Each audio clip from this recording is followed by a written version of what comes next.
খবরদার কারো আকৃতি নিয়ে ব্যঙ্গ করো না, কারণ আকৃতি সে নিজেরা বানায় না, এই আকৃতি দিয়েছে কে? আল্লাহ নবী সাল্লাল্লাহু আলাইহি ওয়াসাল্লামের এক সাহাবী আব্দুল্লাহ ইবনে মাসউদ রাদিয়াল্লাহু তাআলা আনহু, ওনার পাগুলো ছিল খুব সরু আকৃতির, কৃষ বর্ণের, চিকন। উনি আরাক নামে এক গাছের উপরে উঠেছেন, ডাল ভাঙবেন, ডালা ভেঙে কি করবেন? মেসওয়াক করবেন। তো বাতাসের ঝাপটায় ওনার লুঙ্গি একটু সরে গেল, নিচ থেকে লোকেরা ওনার ওই চিকন পা দেখে ফেললো। দেখে সবাই হেসে কুটি কুটি হাসতেছে সবাই। বিষ্ণু সাল্লাল্লাহু আলাইহি ওয়াসাল্লাম বললেন, হাসলা কেন? সব সাহাবারা বলে, ইবনে মাসুদের পা দেখে হাসছি। রাসূল সাল্লাল্লাহু আলাইহি ওয়াসাল্লাম বলেন, আমার আব্দুল্লাহ ইবনে মাসুদের পা দেখে তোমরা এরকম হাসলা, তার আকৃতি নিয়ে তোমরা এরকম করলা, তোমরা কি জানো?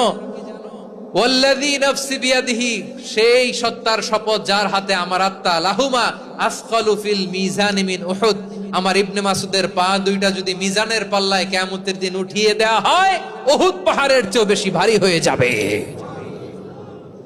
খবরদার কারো আকৃতি নিয়ে ব্যঙ্গ করো না, কারণ আকৃতি সে নিজেরা বানায় না, এই আকৃতি দিয়েছে কে?